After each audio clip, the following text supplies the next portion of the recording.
Hello, my name is Jackson, and this is the first video for the channel. I'm mostly going to be uploading quick tutorials on computer science topics, starting with the C language.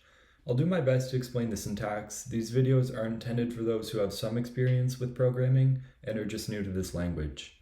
For this video, I'll explain a couple basic programs that should provide a good introduction to C. Okay, I'm using Atom, which is a popular IDE, but any text editor will work. Hello World, it's the go-to program to write when you're learning a new language, so I figured I'd start here. Most of the programs you're going to write in C are going to contain header files. They're included at the top of the program and generally contain functions, two of the most common being standard input-output header file and the standard library header file. For this example, since we're going to print to the screen, we're going to be dealing with output. Therefore, we need the standard IO header file. And to use this, just type the # include, and then inside of these angled brackets, type stdio.h. Next, we're going to need the main method, which is where we'll do all our code. Some IDEs have preset functions, so when you type main, it will just include it for you. And you might see argc and argv as parameters. It's a little complex for now to explain what they mean, and we don't need them for this example, so just delete them for now. Next, we're going to print to the screen using the printf function, which is defined in the stdio header file. Just delete the comma for now. It's used if we need to print variable data types, which we don't for this example. And this is going to print whatever we have enclosed in these quotation marks. So this is where we'll write hello world. Okay, and we always need to return something unless our function is void. The int in front of the main method indicates that we will return an integer, and in C, 0 represents success and 1 represents failure. Therefore, if we make it to this statement without any errors, the program will end successfully. So we'll leave return 0 like it is. You'll use 1 a lot when dealing with error handling. That's it for the hello world example. Now I'll go over to the terminal and show you guys how to compile this. I'm already in the directory where I have the file saved with the .c extension, and in case I didn't mention, all your C files should be saved with .c extension. I already compiled this, but these will be the terminal statements to do so. Here is the first one. So GCC is a compiler that we're going to be using. -std equals C99. That part is telling the compiler that we want to use a special version of C. It's a very common version and has some added features. -c means we want to compile the source code. Next, we write almost the same thing, except we take out the -c and put -o after our source file. And this is going to signify that our out file will follow it. So this is going to be our executable file. We don't need to name it with any extension, just usually name it the same thing as your source program. And then the final statement is // and then the name of our executable file. And once we run this, we should see hello world printed to the screen. I should also mention you can include other tags when compiling code that I didn't. -wall is a popular one. It stands for all warnings, and it will show you if there are any warnings in your program before you run it. If you have done any amount of programming, then you probably know what if statements are, but in case you haven't, I'll briefly explain them. The syntax is if, and then a set of parentheses like we have here, and then a condition that can be evaluated as true or false. And then a set of brackets where you will write the code that you want to be executed depending on the condition. The double equal signs are used to compare values. In this case, I'm asking whether or not A is equal to 0. The syntax for if statements are pretty similar to Java, so if you came from Java to C, then there's not too much of a difference. An exclamation mark followed by an equal sign means does not equal, and is also used quite often for if statement conditions. There is also less than, greater than, less than or equal to, or greater than or equal to. These are all called comparative operators and come up a lot when comparing two values. If the condition is evaluated to true, then the code inside the brackets will be executed. If the condition is evaluated to false, then whatever is inside the if statement brackets will be skipped. These if statements are quite simple, however, they become very useful when you're dealing with user input, which I'll cover in the next video. As you can probably guess, the first print statement will execute since the condition evaluates to true. This is because we initialize a to equal 0 at the start. The condition of the second if statement will be evaluated to false, therefore the print statement will be skipped, and the flow of the program will jump to the final print statement, which looks a bit different. This is because I want to print out the value of a.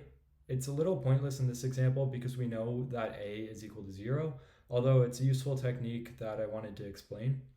We know a is an integer because we defined it as such. Therefore, we need to include %d in our print statement where we want the value of a to go. %d represents an integer, %s represents strings.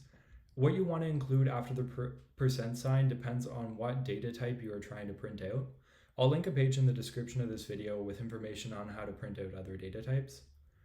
Now, when printf encounters %d, it will grab the value of the variable after the comma.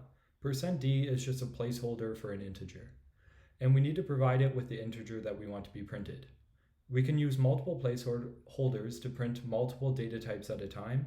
The first placeholder will grab the value from the first variable after the comma and so on, as long as the data type is correct.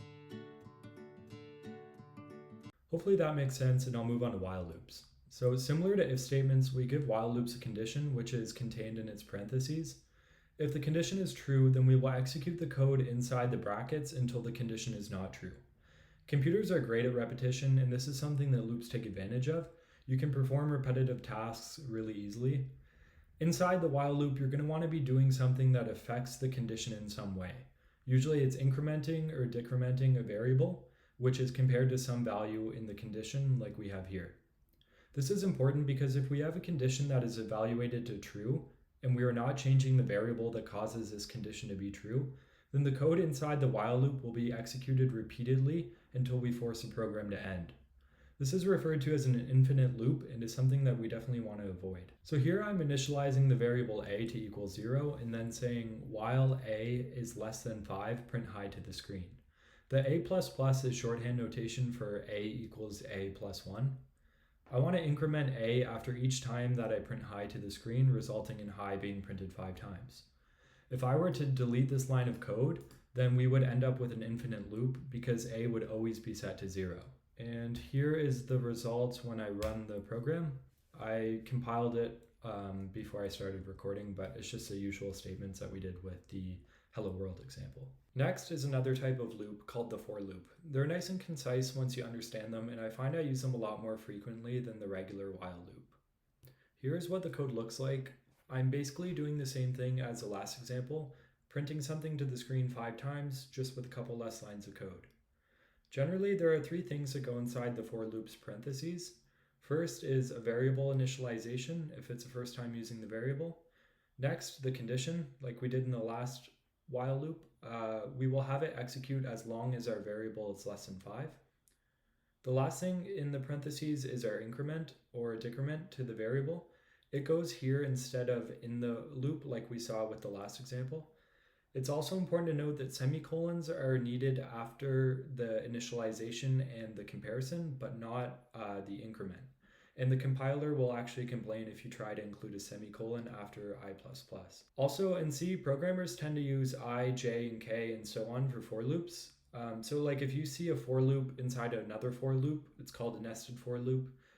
We'll get to it later, but you will generally see the first for loop use I for the variable and the second use J. It might confuse some people when you first see it, but this isn't a syntax thing. You can use whatever letter or word you want. Most people just tend to use I and then J because of a syntax thing from Fortran, which is an old programming language. To write for loops like I have here, you must compile with the C99 flag. Being able to declare a new variable and initialize it to something inside of the for loop's parentheses is something that was not originally allowed in C, but this newer version that we use, C99, allows us to do it. And it's nice if you're just using the variable for a counter like we are here. It's nice not having to declare it outside of the for loop. It just makes your code more concise. Sometimes for loops give people a bit of trouble because they forget where their variable is being incremented. This always happens at the end of the for loop. Therefore, the code will print blah, blah, blah, and then I will be incremented. Another way to verify this is by using the technique I mentioned earlier to print out the value of a variable. If I had a print statement to print the value of I at each iteration of the loop, it is easy to see that I is incremented after the two print statements are executed. So if I say printf and then i's value is and %d, and then after the comma, I'm going to give it the value that we want to be printed, which is I. And I save this. And so if I recompile it and then run it, it's going to be a little messy, but you'll be able to see that i's value won't be incremented until the end of the for loop. In other words, after the first two print statements execute, that's when I will increase by 1. The last thing I will mention for today is comments. For those of you who don't know, comments are text in your program that will not be executed. It's mainly to help those who read your code understand it, or for you as a programmer to remind yourself what you are doing at a certain step. They're generally reserved for cryptic code, depending on who you talk to, and all cryptic code is code that can be confusing to understand, like a bunch of nested for loops and if statements, for example. To make a single line comment in C, we use 2 slashes in a row. This means everything on this line will be ignored by the compiler. For example, I can write // and then author at the top of the program to let everyone know who wrote this program.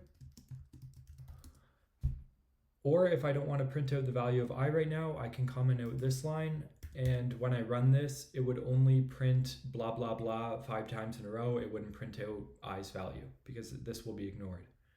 Sometimes single line comments don't give you enough space to write what you need to, and instead of a bunch of single line comments, it's more useful to include a block comment.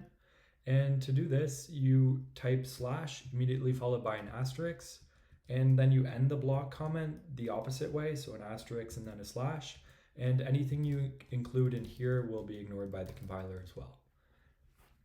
That covers what I wanted to do for today. I have a lot of C programs written, and I'll be aiming to upload once a week explaining more concepts surrounding C.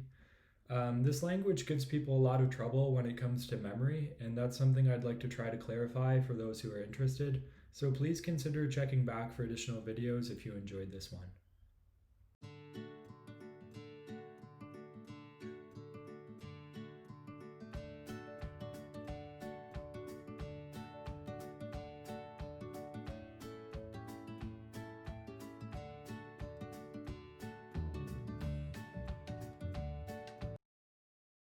This one.